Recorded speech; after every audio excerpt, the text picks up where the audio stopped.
morning, everybody. Welcome to the St. Louis podcast for April 19th, 2023. I'm one of your glorious hosts, Garrett Atkins, the CEO of an award-winning and fastest-growing marketing agency here in St. Louis, founder of the studio we're sitting in right now, chairman of Mogul Holdings that has equity in multiple home service companies across Missouri, writer for Forbes.com via the Forbes Agency Council, and I'm alongside my co-host and business partner across a few of those companies, and the proud owner of a beard that could make even the most rugged lumberjack envious, Eric Brown. Eric, how are you today, sir? Well, this has been a weird start to a podcast. That was a little struggle bus there. I do appreciate it, though. Just for the audience, we're supposed to start this at And 1 p.m. sharp. April 19th. Yeah. Well, anyways, let's just Whoa, skip now, that. no fighting on the mic, all right? Get it right. Yeah, it comes out when it comes out. And we were supposed to start at 1 p.m. and it's 1:24, and we're making do. We are slap happy, though, so we'll make it through. I literally got 0 hours of sleep last night. And that is my life. So today we have Adam McChesney, owner of Height Digital St. Louis and host of the Entrepreneur podcast, as well as one of my fiercest competitors here in St. Louis, Missouri on the St. Louis podcast. And we're going to get in the weeds with him and make fun of his business. But before we do, this is the St. Louis podcast where each and every Friday at 7 a.m. Central Standard Time, we drop an episode on all major podcasting, audio, and video platforms such as Spotify, Apple, YouTube, major social media platforms, and more, where we meet with the most badass people and creators to talk about business, entrepreneurship, and controversial current events. You can watch the show live or later on youtube.com/the St. Louis podcast, just like Katie Baker and Matt Parker are right now. Now let's jump into it. Adam, how are you doing today, sir? I'm good. Thank you guys for having me. Wonderful intro as well. Appreciate that. Worked on it very hard. It used to be like 20 minutes long, and then Eric insisted we keep it under a couple minutes, and so here we are. No one wants to listen to a long intro, you know. Well, we got Adam on the podcast today. He is owner and partner at Height Digital St. Louis. Lives in St. Louis, obviously, based on the fact that he's here with us today. And after working in sales for several years, and then getting into digital marketing in 2018, Adam went full-time with his agency in 2020 and began helping companies build their brands online. Now his clients are growing quicker than ever as part of Height Digital St. Louis. You played soccer at Columbia College in Missouri. So you were in Columbia, I guess. I was. Okay, yes. okay. And then graduated college with 4 different degrees in 4 years. Now, is this accurate? That is accurate, yes. I actually didn't know that. What are these degrees and how... This was before. This was before auto agents and Chat GPT. So please explain to me how that happened. It's 4 different interdisciplinary studies degrees. That's accurate. There's a little bit of a nuance there. So I brought in some college credit from high school. So I was like a semester ahead. And then I was going to just do sports management, and I got 2 years into sports management and realized like I just didn't want to do that after college, after doing an internship. And I realized at that point I was going to graduate college a year early, and I'm like, I don't want to do that. So I just figured out like how I could take more classes and just add more things. So business management, marketing, and then human resources. So all within the business school. But yeah, technically on paper, in the books, it's 4 different degrees. It sounds good. So 4 different bachelor's degrees? Yeah, 4 different bachelor's degrees. And what period of time? You did that all within 4 years? All within 4 years, yes. Now, how many total credits was that? Fuck? Do you remember that? Because graduation is 120? Yeah, so it ended up being like 150. Okay. So it was like an additional year, but I took some summer classes to kind of like facilitate that. Sure. And then my last full semester there was all online. So I did like 18 hours online, but it was not really 18. Not really 18. Yeah. So, yeah, I mean, Katie over here doesn't have a bachelor's. I don't have a bachelor's. And he has one in health sciences, so there's half a degree. And then Matt has a full degree, so you have more degrees than all 4 of us. That's fucked up. Wow. That's awesome and very impressive. The thing is, I was going to do what Adam was, which is what I think junior year, I was like, health science doesn't sound like something I want to do. Let's go business. And they were like, you don't have enough credits in the business side because health science is completely different than business. So I was taking like science classes. I wasn't taking any economics or anything like that. So they're like, you have to go to essentially school for an extra year and a half. And I was like, that's not going to happen. So Now, No, if you don't it mind was me not. jumping in here, ask me how useful that degree is in what I'm doing right now. how useful is your degree, Matt? Big fat zero. Game design does not help with this, all right? So there you go. That No, degree it was doesn't. a waste of money, so. The fact that we convinced you to pivot to this is amazing, you know. And Eric, he's really using his health science degree, being the chief sales officer at Vi Media. Chief health and sales officer. My bet, yeah. Yeah. Correct. Yeah. Actually, we need to put that on business Ooh, cards. that'd be good. So that's, you know, you have the degree hanging by your desk. It's so Because I good. insisted it for years. You didn't Now- want it up there. You're like, I don't need this up here. I was like, dude, you have a degree. Put it up there. And people see it and they probably don't read it like, okay, he's educated. No, But if they would just look, they'd know their marketing could be with their nephew and be in better hands. Your Google, let me tell you, if you're on a Google Meet or Zoom with me, you see a degree, but you can't read what that degree says. No, you and put a I'm little white thankful out, for that. take out the white out, put digital marketing. But Adam, so I've been, I think once you got into the digital marketing space, you started as Ms. Marketing, right? Yes. And what was the idea behind that? Why'd you get in that before we move further? So back in 2018, I just got promoted at ResMed, so I was selling medical device sales equipment, and that was kind of the job. That promotion was kind of the job that I thought I was going to get 3 to 5 years down the line, and I ended up getting it 9 months after starting there, and had all the money I ever thought I was going to be able to make. Right, had kind of the benefits, the experience that I thought it was going to be, and then I looked at like what was next, because I'm always kind of the guy of like, all right, now I'm here. Where else do I go? Sure. And the manager that was ahead of me was like working way more than I was, had way more responsibility, was traveling way more than I already was. And he was making like a little bit more. I'm like, screw that. Like, there's got to be more to life than this. You want upward mobility. Upward mobility with not like losing myself in the process. Sure. But then I got into entrepreneurship, and that's a whole other Well, losing yourself in sky's the the process. limit. Yeah, but the sky is the limit there, and it's something that you obviously own, on your own. So back in 2018, I was looking for ways to make money online, and was looking at Amazon drop shipping, e-commerce, all that stuff, and I got targeted with an ad that taught how to build digital real estate in the form of digital marketing. So essentially taught you how to build a website, rank that website in the Google business listing, the first page of Google, but I would own that asset. So essentially I would get there, and then I would farm out the phone calls either for a pay per lead or commission model, or like a monthly rental charge. And you'd send the leads to other businesses, right? Just Because with, at one with call point, tracking. I was looking to possibly start a junk. Well, I wasn't thinking about it, but you had brought up that you were generating a bunch of junk calling leads. Yes. And of course, I have shiny syndrome, so I saw that and I was like, "Fuck it, I'll start a junk calling company." And so I explored that, as you know, with my partners, and then we didn't end up doing it. And you send them over to Kyle, whatever, that guy. Just kidding, he's scaling it. So, you were generating leads without even having a business to field the leads and just selling them off, right? Yeah. So essentially what I did from 2018 up until 2020 when I left in July, so almost 2 years, I built 200 websites on my own with some helps of some virtual assistants. So I just What'd you build them in? Weebly, and then WordPress at the end. Okay. And so I was just essentially like throwing shit against the wall, trying to figure out like what strategies were working quicker than others and things like that. Because I knew that I eventually wanted to get into this full time, but I knew that digital marketing was a very tough space because I was in all these online communities, and everybody's like trying to differentiate themselves. Very competitive. Very competitive. In medical device sales, I had one other competitor. So I had to literally be better than one company, which I was. No, there's not a lot of different people that sell those products in the medical space. So it's a completely different transition there. So I wanted to have I really wasn't making a bunch of money from 2018 to 2020, but I had like 200 websites that I could go show somebody like, oh my gosh, here's all the calls, here's the volume, here's my rankings, and it be a little bit more like I had something in every single industry that I was targeting. I have to ask real quick, how much money did you spend on domains during that period of time? I don't even want to tell you. I don't even know the answer, but I don't want to tell you the answer if I know. Oh, yes. Yeah. Did you just buy those $12 a year ones, or did you buy any more expensive ones? No, just the I would just find random ones I could, pay $9 to $12 for. And EMDs? What do you say? Exact match domains? Gotcha. Yeah. So for the most part.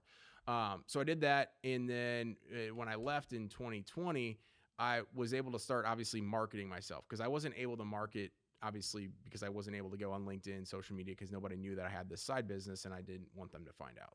So July 2020 comes, I start promoting myself really in August, July, and that's kind of like when you and I originally met. And I had some people that were paying me for those lead generation websites, but the more I started talking to people and telling them that model, they're like, this is great, Adam, but I want you to do it for my roofing company, for my movie, like all those different industries. They didn't want to be. They didn't want to be renting. Yeah. Right. Mm-hmm. They didn't like the Band-Aid. They wanted a cure. Exactly. And so they're like, can you just do that? And me, having just left medical device sales, I didn't care about the money before because I didn't need it. But now when I left medical device sales, I'm like, I'm going to take money wherever I get.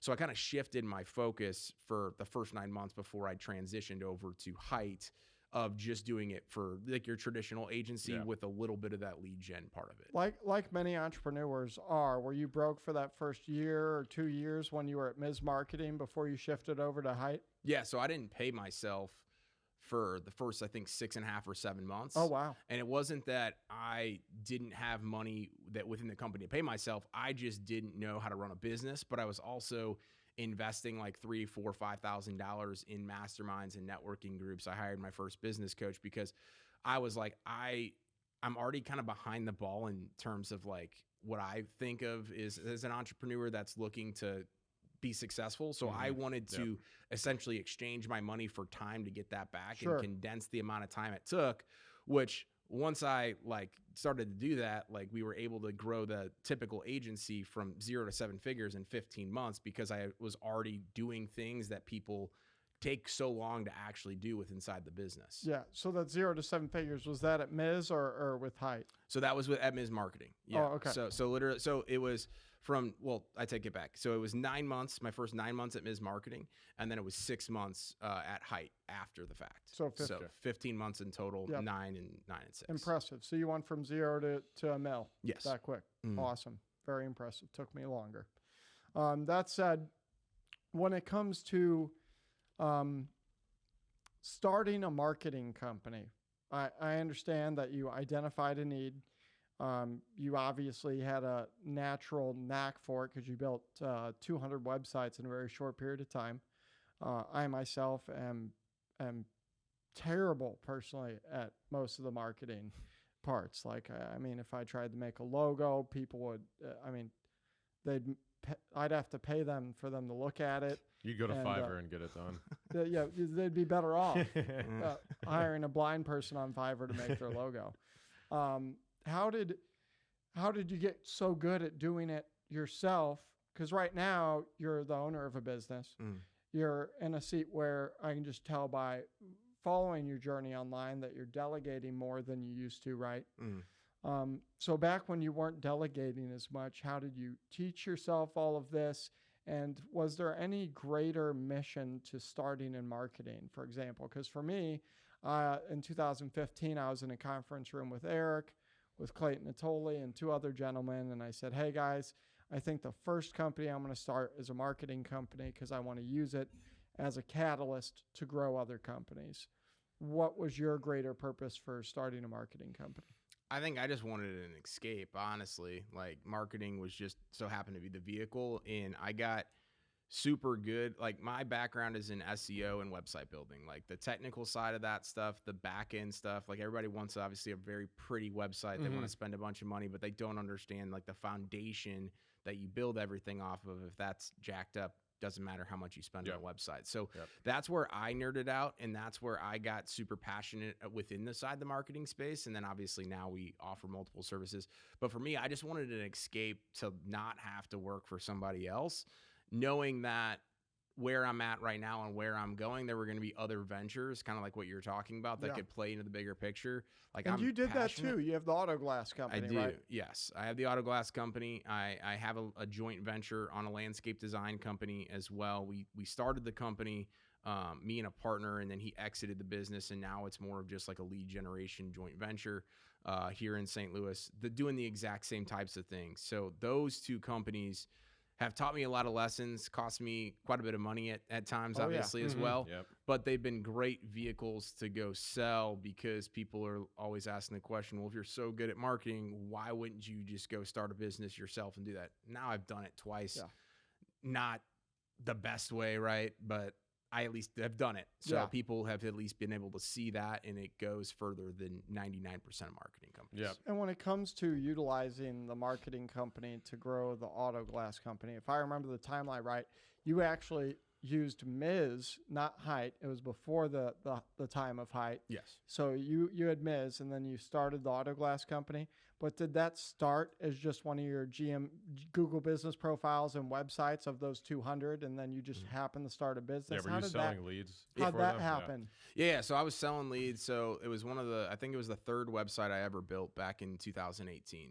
And then by the end of 2019, I started to notice, like, because obviously I'm tracking everything, and I start to notice, like, wow, this one is like really starting to take off, and taking off, I mean, like 50, 60 calls a month. Sure. Throughout 2020, for whatever reason, like, it started going up into the hundreds. And so I'm selling the leads to this guy in Fenton, and he's like, dude, Adam, I don't even get this many calls for my stuff. Like, I can't pay you what this is worth. And I'm sitting here like, okay, whatever, like, it's money, right? I don't really care. Then when I went full time and realized, hey, you get the shiny object, and I'm like, okay, what's the worst thing that could possibly happen? We're getting 500 calls a month now, and this dude only wants to pay me $500. Like that, and that's a cheap per call. He wanted to pay you $500 for 500 calls. Well, so he was paying $1 a call. Yeah, so he was paying me $500 a month for 50 calls. Like, but that it just ramped up. It just ramped up, right? And you never readjusted. So I kept trying to, and he's like, I literally can't. He's like, these calls mean nothing to me. He's like, you're literally, because I can't hire people quick. You still working with this guy? Well, no, because I started the company. Okay. Yeah, just want to make sure, because fuck that, that's terrible. Yeah, no, it was awful. But that's the mercy of, like, trying to work with these business owners, right? When you have this thing, is like, it's valuable to me, but if it's not valuable to the business owner, like, I can't charge him anymore because he's just gonna drop it. So I'm like, 500 is better than nothing, like, sure, whatever that might be. So I ended up, just having this crazy idea, like, let's go start the company. Like, what's the worst that could possibly happen? A lot of the worst absolutely happened, but we still have the company today. It's 2.5 years in business. We're still on the first page of Google, organically number one. GMB is usually 1, 2, or 3, and we're getting ready to buy our 5th van. So. And you're doing better now, so I feel comfortable saying this. If you weren't, I wouldn't. But I know whenever we were talking about possibly working something out on auto glass for a very short period of time, it was struggling. It sounds like it's doing a lot better nowadays. Oh yeah. So what we did is we had essentially one guy that was helping me run the company, and super nice guy, but just not somebody to put in the place of essentially running the company. Yeah. So truck, $70,000 truck is in the middle of the state of Colorado with damage. Equipment is missing, cash is gone, all that crap. I was too busy in the marketing company, because when that company really started to take off was when I joined Height, and then the marketing company kind of went off. So, and real quick, that way, because we've said Height a lot, and I never thought about it. Tell everyone what Height is real quick, okay? So Height is the franchise that I own. So I'm an owner partner at Height Digital St. Louis, just a digital marketing agency that's been franchised. Gotcha. Yes. All right. And if you see them on the internet, you Alt F4, pull open a Google Chrome tag, put in vi.media. I'm just kidding. Adam's great. Well, let's see here. Let me go through these. Eric, what do you got? I'm digging for a question. So I just a quick news story I wanted to kind of bring up. I know this really was going straight to that. Well, it's just something I've been thinking about, and it's no one better to talk about than this guy right here. So a lot of people were freaking out about, Reels not getting paid, creators not getting paid for Reels anymore. Now, of course, the reason being, and tell everyone what Reels are if they don't know. It's short form content on Facebook and Instagram. It's like TikToks on Facebook and Instagram. Yeah.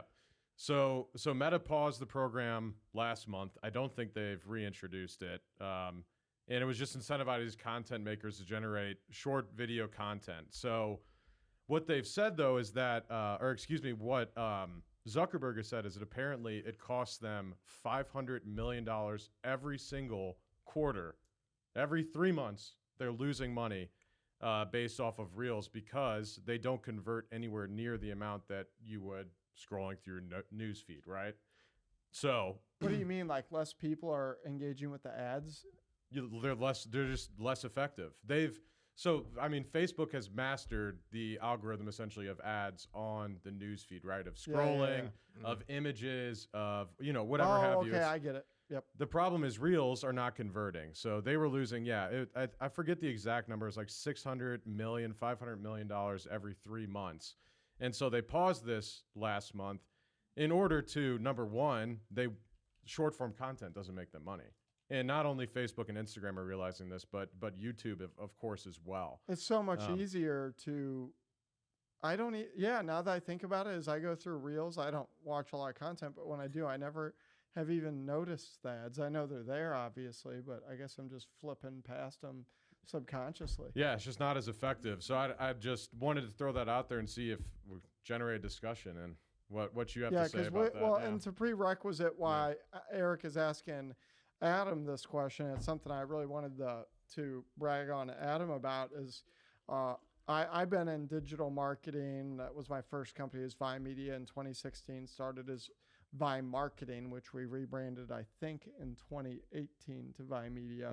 And so I've been doing it for a little bit longer than Adam here, but Adam's been a huge inspiration for myself. And in fact, quite often, Eric hears it all the time in our Monday morning sales meetings is, look at Adam's Facebook. See what he's doing? That's right. He's out there fucking slaying. And so I just want to put that out there. Adam actually he's super consistent on creating content. You've posted every day for how long now? 2.5 years. And have you missed a single day? I missed one. What the hell? Well, how? Wedding in Florida, super hungover. You just forgot about that day, or you just couldn't muster it up? I was just laying down. Yeah, probably a combination of both. Yeah. But this that is was why the I only don't day. drink. Yeah. I don't drink, and I still don't post every day. So I guess what's your excuse, Garrett? Yeah, nothing. I guess I need the drink. Yeah, then you can say you're hungover. Yeah, exactly. Every day. Every day. That's but right. But yeah, Adam's like S-tier content creator in regards to both digital marketing and entrepreneurship as a whole. And just to give you, for those of you who don't focus on content creation, because 90% of business owners don't focus on content creation the way they should, or if they do, they just don't do it consistently, or they make up procrastination excuses for not getting started now because they don't have the perfect equipment, they don't have a content calendar, they don't have a team to do it for them, whatever the case. But Adam has owned his own company since 2018, right? And for the past 2.5 years, despite growing over those years, has kept content creation as the forefront of one of his lead generation and personal branding initiatives on, I believe, both Facebook, Instagram, and what other platforms are you on? TikTok and YouTube. Do you do LinkedIn? A little bit, but not a whole lot. Why don't you put the same content on there? So I do. I'm trying right now to have like more of a structure to each platform getting something different, because right now everybody is getting the same type of thing. So I've kind of backed off a little bit on Instagram and LinkedIn just to kind of like put more structure in place, so it's not like you're just going and seeing the same stuff everywhere. Sure. But yeah, that's one thing you're really good on, and I don't know how much you pay attention to the news like he's talking about. But, I don't. Okay. That's why I figured, because I don't either. I'm in the industry. I pay attention to Google's algorithm, PPC changes, stuff like that. But in regards to social platforms, not so much. But that said, have you ever thought about obviously you've monetized your personal brand indirectly through generating a lot of appointments, because just from the outside looking in and the private conversations we've had, you obviously book your calendar pretty full. You're still doing sales yourself. No, so I stopped doing sales about 9 months ago. Okay. Yeah. Well, fuck yeah. Congrats. That's huge. I still do it, but Eric and Damon have taken over most of it, and that's probably for the best, because I have perpetual bitch face syndrome. That's right. So people don't like you, But that said, how do you find the time to post every day? Like, do you do it the same time every day? I see it going out at the same time, just about every morning. Yeah. How many times? Like, what are your best tips for people out there who may have already started their personal branding efforts, or maybe they haven't started, and you're trying to give them as much value in a minute as possible? So I do it at 7 a.m. and 5 p.m. Monday through Friday, and then I usually do once, if not twice, on the weekends, but that time will kind of vary. When it comes to the reason behind 7 a.m. and 5 p.m. is I'm trying to obviously get the eyeballs of business owners across the country. And so coast to coast, 7 a.m. Central seems to be the best time, especially people here in the Midwest. They're not in their workday yet. So I kind of hit them before. And then 5 p.m. as stuff is kind of rolling up. But the biggest piece is just the consistency aspect, and then actually putting content out there that people want to see, right? So the reason why I kind of have that mindset is about 90% of my content has nothing to do with digital marketing, with about 10%. Because if you go to most digital marketers' Facebook pages or their LinkedIn profiles, it's just one big sales pitch with a cover photo that says a guarantee that doesn't really guarantee anything. Promo. It's promo. So I just want, I know that there's other companies that are doing things bigger, better, faster, more effectively, whatever. But the people that are going to hire us as digital marketing agencies, nobody knows who's the best, right? So I just want to be front and center when they're thinking about making that decision, or when they are going to refer us to somebody. And the way that I do that is because they're like, okay, I don't just get fed a sales pitch every single time I see Adam stuff. So that's how I try to keep front and center when these people are. And so what I advise, because I do consulting for personal branding, because I'm a much better preacher than I am a practicer myself. That said, I always preach that, let's say I have Greg Oft. I have a great friend of mine that's been on the podcast, been a family friend for years, sponsored my baseball team when I was a kid. He's older than I am. And I always tell him, hey, don't talk about mortgages all the time, because no one gives a shit about mortgages. They're only getting a mortgage every 5-10 years or more. And so therefore, you want to talk more about your journey as an entrepreneur, which is more general and appeals to a greater audience. It helps, A, with recruiting, because people want to work for you if you do a good job of it. And B, it lets people know that you're out there when the time for getting a mortgage comes up. Would you agree that if you're an entrepreneur and you have a specialty, in your case, digital marketing, or in Greg's case, mortgages, that producing that entrepreneurship type content is the way to go for most of the time, along with personal mixed in there?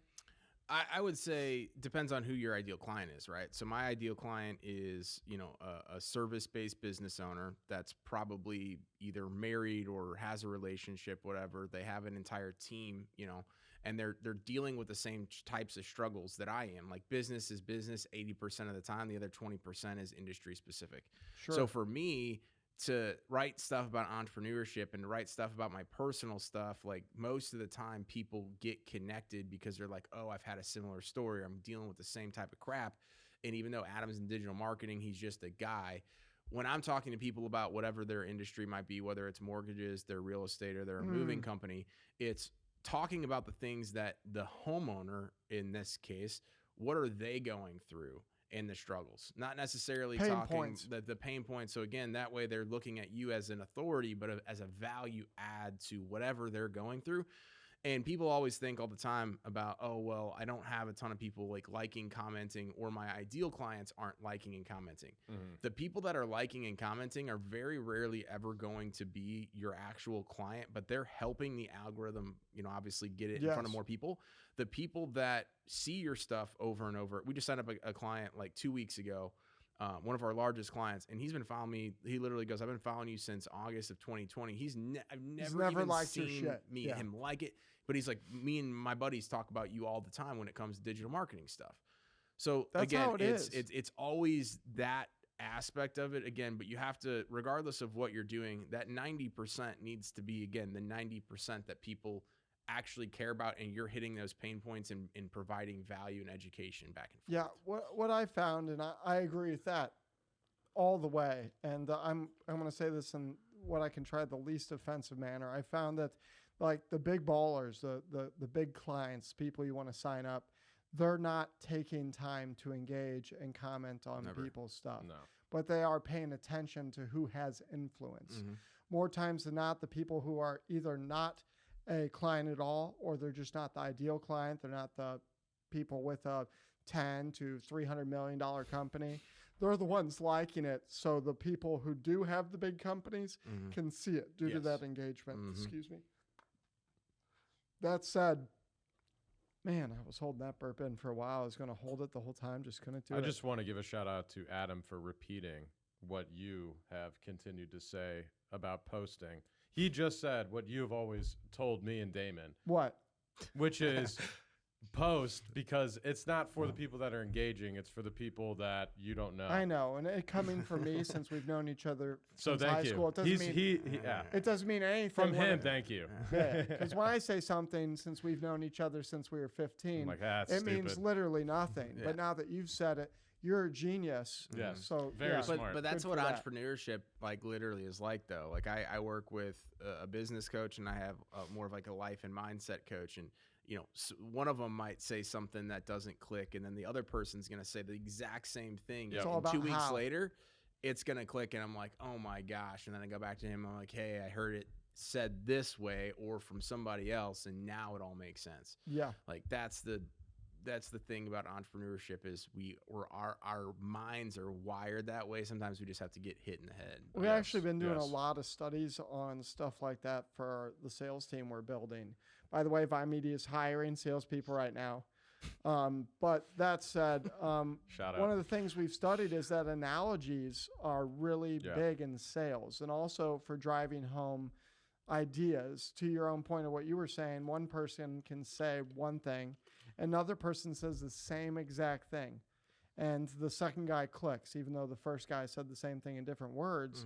I found that analogies have been usually the second guy is using an analogy of some sort, Oh yeah. and which makes it so much easier to digest and comprehend as opposed to whatever the first guy said. And Well, that's for- actually something I've For learned. the services we offer, it helps to have analogies, especially for like SEO and things like that, Oh, yeah. to help it click with the business owner. Because a lot of the time, I mean, still earlier this day, I was in a meeting, and they were like, I was talking about I was talking about SEO, and they were like, what is SEO? And I was like, holy shit, I need to back up and actually explain what SEO is, because Yeah, been if you doing get- it for so long. Sometimes you just hop into a conversation and forget to realize, it's a lawyer like speaking jargon to you about something. It's like they don't know what the hell is talking about. The biggest thing as well is like, so when we have one salesperson right now. So she does essentially all of our sales, is training salespeople the right way and different from how we sell. Mhm. Because I can hop on a call and somebody's ready to go and they've been following my content for a long period of time, no different than you guys.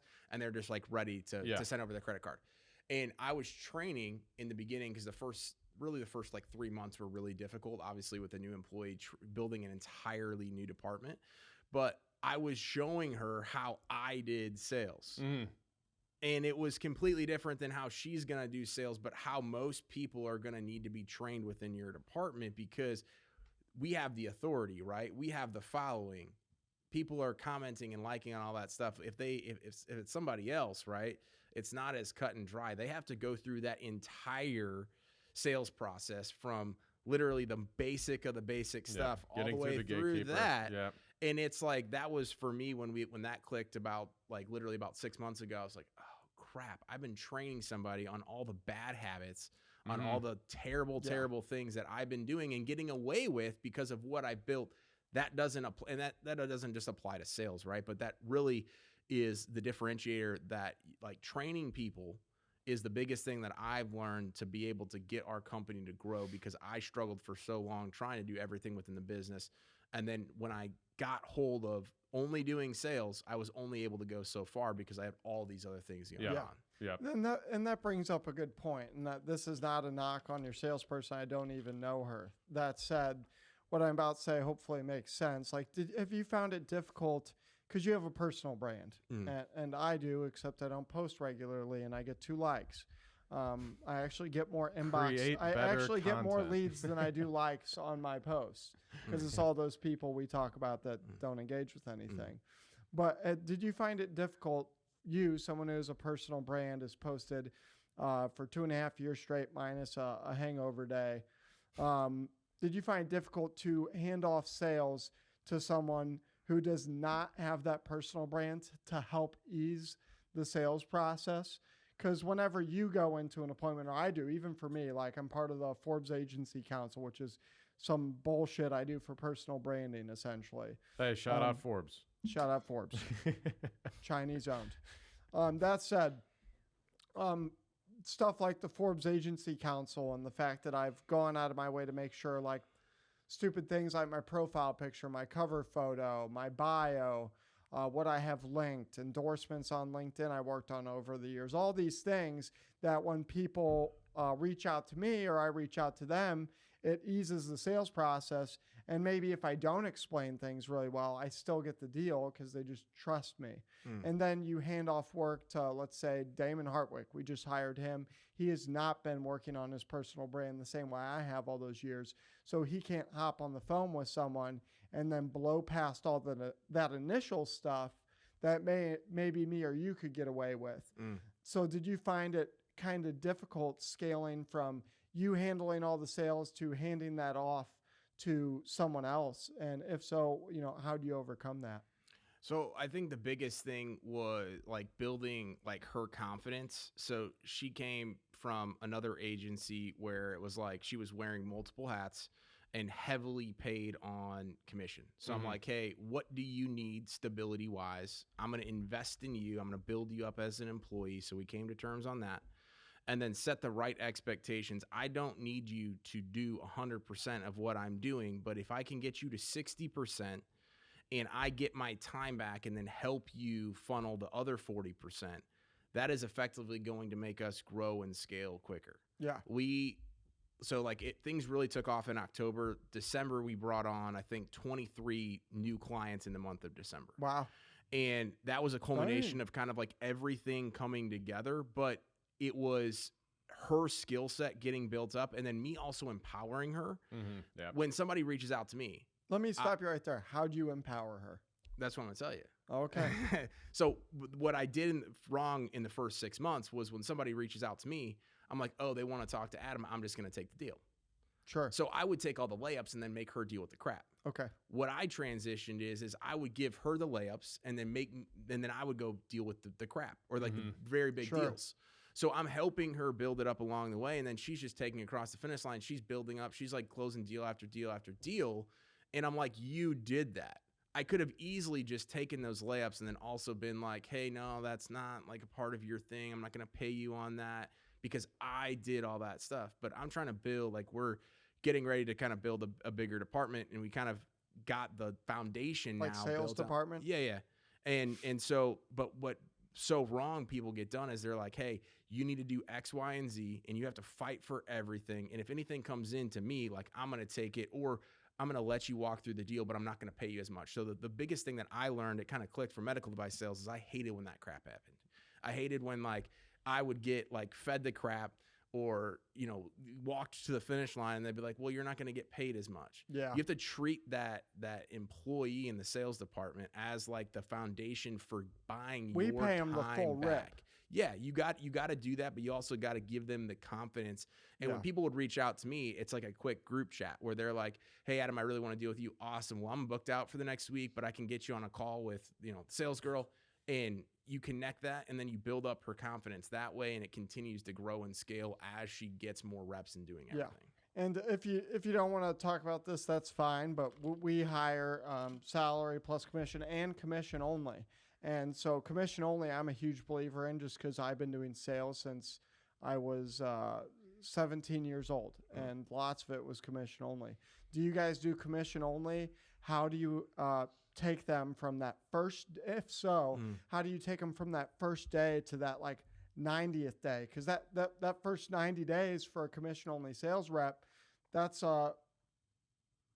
they go a second without making as much money as they will in the future. So how do you handle that? So we do salary plus commission. Okay. We've tried just commission only in the past, and it hasn't worked. And the market right now is so tough for people that unless you want to spend a bunch of time and energy and train people, I don't have the time and energy to be able to do that. So I have to invest somebody with maybe not necessarily the full skill set, but enough experience. So I'm not teaching them the basics about sales. You're not babysitting. I'm helping them sell why we are the better solution. It also, like, I look at it is on the flip side of it, right?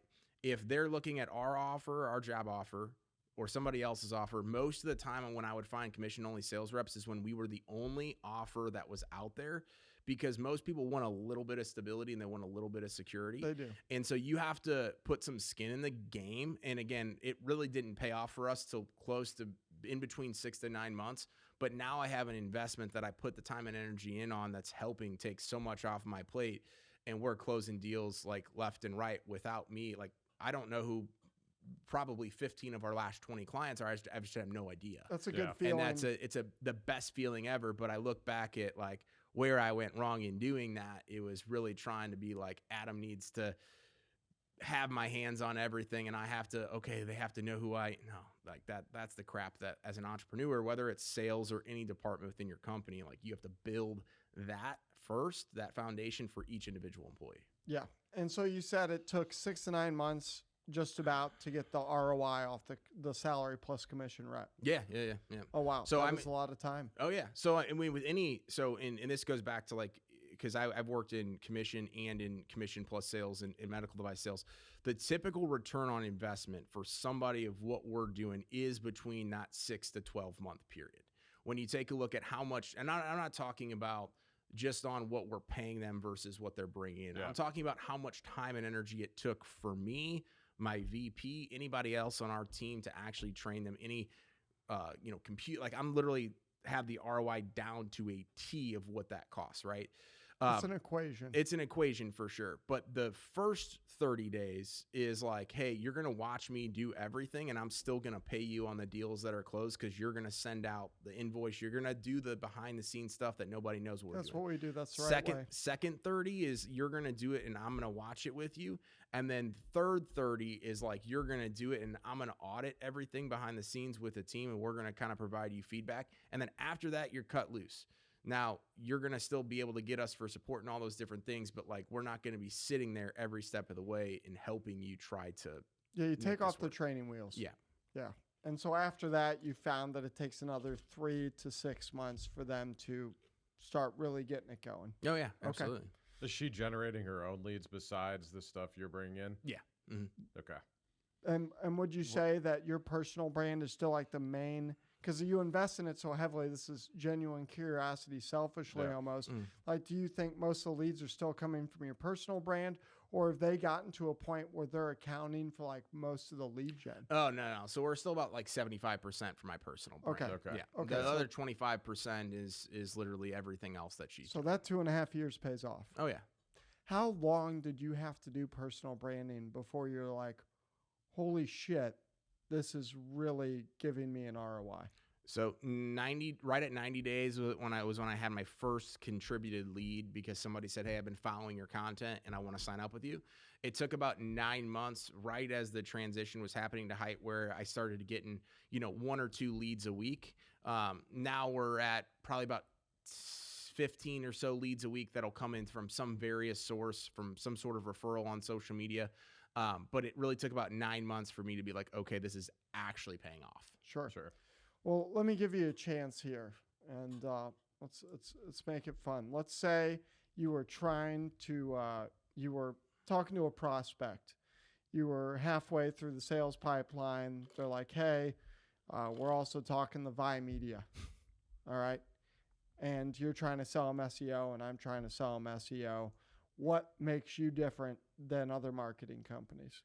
So it's really just our franchise model. Is you're getting access to 700 plus clients, $2.5 million a month. SEO really doesn't matter, but $2.5 million a month in ad spend, and then all the different strategies that go across most industries. So one of the things that we go up against all the time is like, hey, I'm a roofer, and I'm looking at your agency, and I'm looking at a roofing specific marketing agency. Yeah. Well, that's great. That roofing specific marketing agency, most of them have like 20 clients. Well, we have 70 plus roofers that I can go show you in real time all the different strategies, the data, and you kind of get the best of both worlds. You get our Height St. Louis team, which is like your small boutique agency, with the backing of a national marketing company that has our 200 international. Yes. Yeah. But I'm saying, like, if you were a national company, like all the Thrives, the Haibu's of the world, people are like, oh, I want to work with a company that's that you guys big. Are it's that. Like we kind of have the best of both worlds. So we normally sell on our team, and then also the data, like the data tells the story of, hey, even though we're not industry specific, we do have a crap ton of clients in any specific industry for the most part when it comes to home what services. you'll notice, a lot of those industry specific companies aren't actually industry No. No, they just have niched down because that's the cool thing to do in digital marketing. Yeah. So they'll have a marketing for roofers website, marketing for plumbers, marketing for car dealerships. I was talking to a restoration company, and he was like, well, I want to use someone that only specializes in restoration. And I'm like, can you explain to me just why that would be the case? Like, obviously, they know the restoration business, but wouldn't it be nice if they also know the remodeling side of things? Because after you restore, you have to remodel. What about the roof? Blah, blah, blah. You know, wouldn't it make sense to have a holistic approach as far as knowing all the home services? Or wouldn't you just rather work with the best marketing company for your company?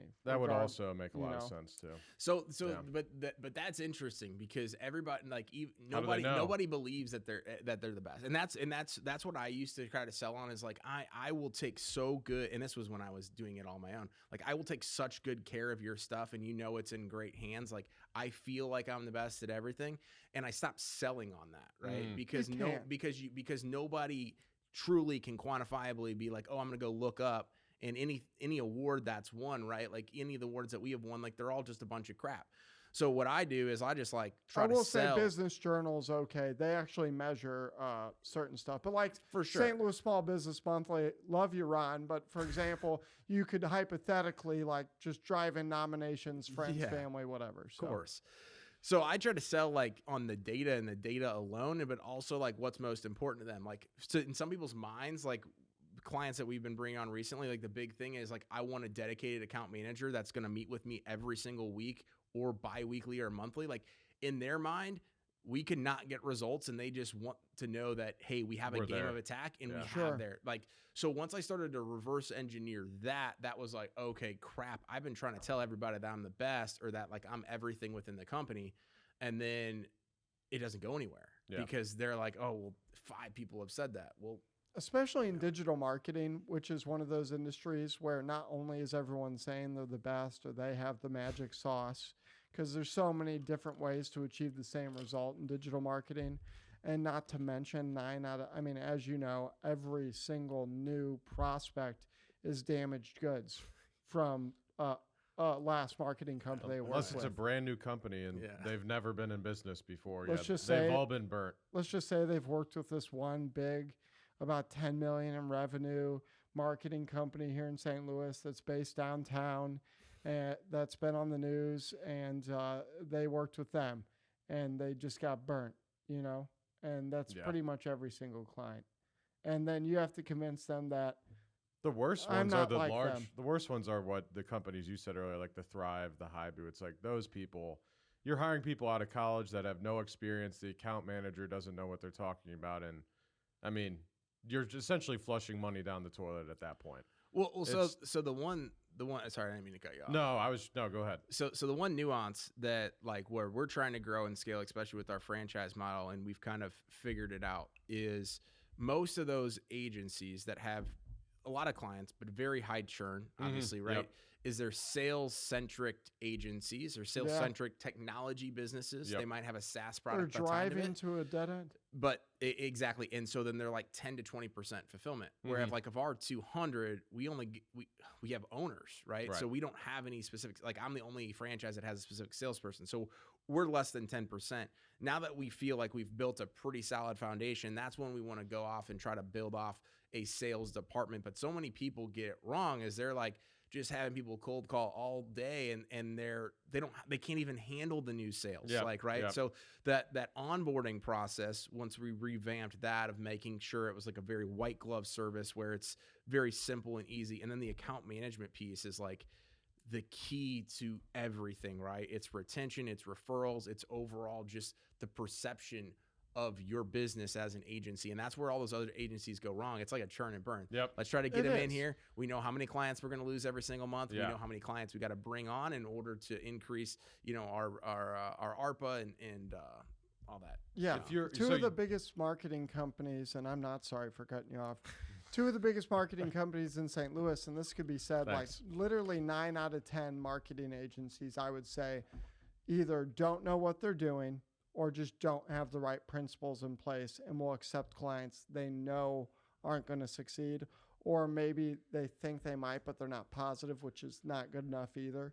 And like two of the biggest marketing agencies in St. Louis, their whole model is we are a sales-centric agency that we can put on sales so fast that it doesn't matter that we lose clients. And our legal department's so tight that we'll get them for a year and count on the revenue, for example. And that's not just here in St. Louis. That's like a business model for marketing agencies all over the country. And so trying to meet with the prospect and avoid saying you're the best and avoid saying, you know, I'm not going to hurt you like the last person hurt you, is It's really like a all stepfather. yeah, right? it's Yeah. really about Yeah. about putting, sometimes in our case, part of our sales process is doing the digital audit and putting a lot of work on the front end to build rapport and trust and start small and build our way up to a higher budget by showing that we know what we're talking about through action, even before we sign them up a lot of the times. And that's really what we found is the best way to show them that we're not like the 9 out of 10 marketing agencies that don't have the principles in the right place, but like provide them value before we're even like contracted up. You know what I mean? Yeah. And in fact, even we do the digital audit for free 99% of the time. That provides a lot of value to where after they're done looking at that, they know exactly what the hell they need to work on. Most time they don't want to do it or don't have the capacity to do it. And we don't even put them into a monthly contract right after that most time. We do something small with them called the Digital Foundation, fix all the foundational issues. Because another thing all these marketing agencies out here do is they just go straight in the monthly advertising, which is smart from a financial point of view. And it can be smart just for the client as well. Like meeting with a roofing company and putting them into a PPC SEO combo right off the bat's probably a good call.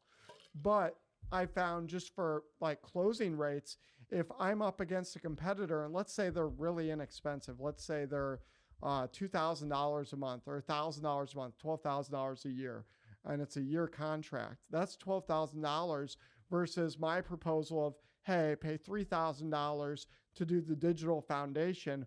We'll clean up all these problems with your local directories, your social media pages, the installation of proper analytics on your website and Google Data Studio, and all of these things that even if they didn't do anything with us after that point, they'd be better off than they were before, and it would provide a value for pretty much any brick and mortar business and a lot of online-based businesses too, but definitely more effective with brick and mortar.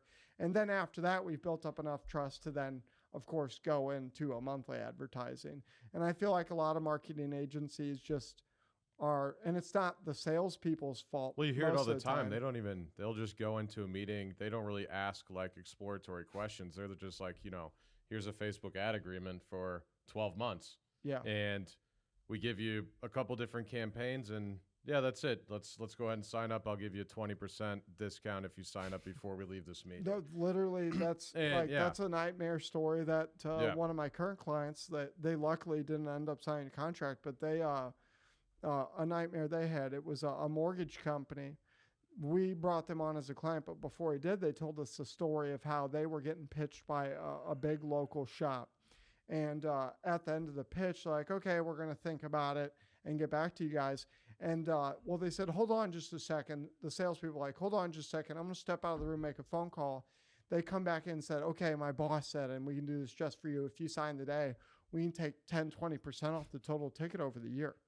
But you got to do it today. Dead serious. They tried that. And that was 2020 when they tried that, or 2019. And I'm just like, what the fuck? Respect on the balls, though. No, That's insane. That's insane. Major courage. That's insane. I couldn't, even if I knew I was helping them. Well, that's just bad fundamentals from the time. I mean, anytime you got, I mean, that's the thing with business. Anytime you got sleazy salespeople or just a company not doing stuff right, it comes from the top. Yeah, it does. If they're doing that, that's why I say it's not the sales especially at the bigger companies. It's not the salespeople's fault. It's just what they're being taught when they get onboarded as an employee or a member of the team. So, I mean, that's why it's really important, and it's part of the reason we've we're doing really well, but part of the reason we're not growing as fast as I wish we were is because we do have principles, But we turn away people that we're not confident is going to work. Yeah, we won't bring on too many clients in the same industry in the same city, because then you're competing with yourself, because there's only a few really good digital marketing agencies per city. There's like 118, give or take, in St. Louis. Maybe 10 to 15 are good, and maybe 1 or 2 of those are good for your company. You know what I mean? And so really doing the due diligence on the front end and only bringing on clients you believe you're going to succeed with is key. Well, especially if you're going to scale. You can't be dealing with clients, number one, that you're not confident in, because if the results aren't there, they're going to be unhappy. They're not going to spend more money on marketing. And onboarding a new client is always like the toughest aspect. Is it takes a lot of time, and really you make up the money from that onboarding throughout, say after 3 or 6 months down the road. So you definitely don't make too much money on the front end unless it's like a website or something. So I did want to go back to what you were saying about account management. So you said you brought in 20 clients in December, and you said some of these people, they want to meet once a week. So 25. Do you have 25? Do you 23. Have, I guess, like an account management team, or how do you have that built out? What do they know actually about digital marketing? Because kind of what I was saying earlier is a lot of the bigger guys, you have an account manager and they have no idea. They don't know. They're like, I'll have to go talk to whoever and get back to you on it. How'd you educate them? Yeah. Well, so we have 5 account managers. Okay. And so 4 of them worked their way up through Height. So they're in Managua, Nicaragua, and they started out as SEO people, content writers, Facebook ad, PPC. Oh, okay. So they've worked their way up through the system already. So they've been the Gotcha. doers behind. So when they turn account management facing, we're just really talking about building relationships and things like that. But they know the technical side of everything that they're doing. We just hired our first account manager here locally that came from selling from our digital marketing agency. So she knew how to sell it. Now she's kind of managing the account. Which is easier. Is easier. Yeah. Yes. Yeah. Because it seems like account manager, you got account exec. It's like the biggest complaint is it's a new person every other month at the larger companies. It's you go into a monthly meeting. We were talking about an ad campaign, then you have to re-explain your business entirely to someone brand new, which is insane. Yeah. What we encountered, sorry, just to complain a little bit. Yesterday, we were talking to a salon here locally. They have a Weebly site. So now Weebly, you probably know the answer to this. Weebly, you pay the fee and hosting comes included, right? They were paying $340 a month for a Weebly site. They were paying it to a hosting provider for hosting, domain, maintaining SEO. We do an audit. We look at, the title tags, the descriptions, the header tags, etc. Nothing set up. And they're paying $340 for hosting. And apparently they're maintaining. claiming SEO maintenance as well. Yeah. So there's nothing set up. So it just goes to show. It's insane. And this is a small mom and pop company. Like it's one, it's a salon, is a small salon, but also the actual marketing company itself. It's not a big guy. It's one person. So, I mean, there's a lot of shady stuff in marketing because the salon owners, they didn't know. They're like, we know salon and we know business salon. We don't know anything about hosting. So there's a lot of shit people can get away with. And, at the end and of to the day. the 100 of the 118 marketing agencies in St. Louis that are making on the the rest of our podcast. jobs harder, come on the podcast. Tell us why you do what you do. Why aren't you working in an MLM or I don't know. What is it? Juice Plus, they're hiring. They're always hiring. Yes.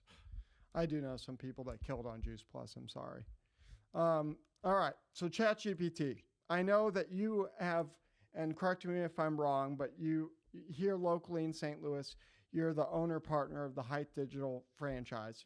Correct. You guys, from my understanding, are like what's the best way to put this? The sales backbone, 100%. And the only way sales are coming in for you guys, besides like SEO on your website, obviously, is because you guys are generating leads. You bring on additional account managers that work locally along with the account managers you have back at home base. Yes. Do you guys have part of your team or is like part of the mission of Height St. Louis, for example, to also bring fulfillment to St. Louis? Or is that always like back at home base? How does that work? So right now, one of the things that we're doing is looking at bringing more of it to both the States as well as growing our footprint in Central America. So we just went, so we had a big office in Nicaragua. We went remote, except for about 30 of the 200 for a variety of different reasons. But one of the big ones is so that way we can expand and not feel like, hey, you have to be in Managua in order to be a part of the team. So we're going to go to like the country of Colombia, Guatemala. There's a lot of places over there that's actually really cool. That have, so we can hire the best talent for that going rate. Costa Rica's in there as well, but then start to bring more of the fulfillment over here, not necessarily from a doing aspect, but more from like a manager aspect. Sure. So how do we take people, not take people, it's a bad word to say, but how do we get people, recruit people Kidnap over people. from some of the some of the biggest agencies over here? Because again, that's what our bandwidth is like one of the reasons that I've been able to grow and scale so fast on the digital marketing side without sacrificing the work is that Height as a whole is hiring for 26 locations. So if I were to have to hire for 23 new clients in December, I would have had to know and know in September that I was going to do that and be able to do that. So they're able to kind of bet and take chances on 26 locations as a whole in terms of how many SEO, web designers, PPC people that they're going to do. So we want to be able to do that and continue to do it at scale. Was that one of the main reasons you decided to franchise? Absolutely. Because I try to build out my own team. I try to build out my account management team. I try to build out a sales team. And I suck at all of the little minute details because it's all been in my head. Right? Yep. So I know exactly what I need to do on SEO. And I know it works pretty well, but I only know it works for like 20 clients, right? So then I was like, all right, I don't want to really do this. You know, I don't want to go down the white label route. So the Height thing just made a ton of sense. Yeah. And, you know, I remember back when I was a fraction of the man I am today and you were like figuring out where you were going to go. I tried to partner up with you. And, you know, Karen, JC, fuck you guys. You guys got a really good guy. Anyways, that said, Karen and JC, I just want to say hi in case you tune in because I know you'll probably watch Adam's content. You guys are awesome. I'll go to TCS. Throw a comment. Give us a thumbs up. I'll go to the like 10-year anniversary at TCS. Oh, speaking of announcement, if everyone please would leave a comment, like, subscribe, share. Ooh, Share to a friend. that's cringe. Your parents, maybe. Share to someone. Give it Yeah. to someone. Tell Love you, Eric how Mom. much you hate him. He loves that. Yeah, no, seriously, DM me. Leave a comment, say you hate Eric. I he's don't one care. of those weird guys that gets off. Oh, to I being love it. insulted. I mean, just my name, bad or good, you know? Yeah. Just seeing my name So out there is always we're nice. going to wrap up here soon, but I did have to go over one more topic. So, you know, Matt, I'm Tucker sorry. Carlson? No, we're Oh, going to skip on Don Lemon and Tucker Carlson, even though I did want to touch on that. But Adam's brain is so much fun to pick. That said, ChatGPT. So I know that, and that's why I asked my last question is like, is it all back at home base where the work's being done and whatnot? Because ChatGPT, how have you guys we need a implemented? sound for the ChatGPT segment. We need a sound for that. It's a robot sound. We talk about it every week. Terminator or something. But ChatGPT, how have you guys used it for your team here locally in St. Louis?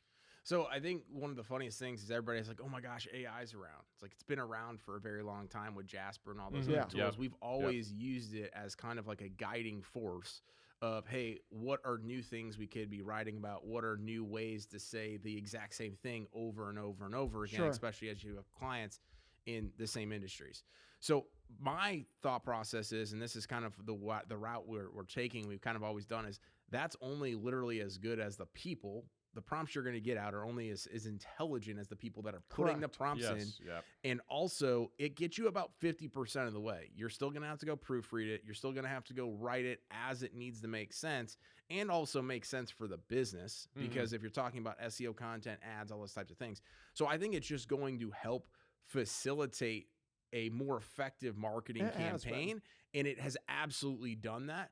It's the best tool of all of them, right? So I think people were sleeping on the other tools because they were so outdated or bad or inefficient. And we used Jasper. It was good. It was fine. It was It's on fine. ChatGPT. It's on ChatGPT, yeah. Well, So- once ChatGPT came out, I believe 4, we canceled Jasper. Yeah. Oh yeah. I mean, it's the most intelligent. It's cheaper. Yeah, it is. Yeah. Which is insane. Yeah.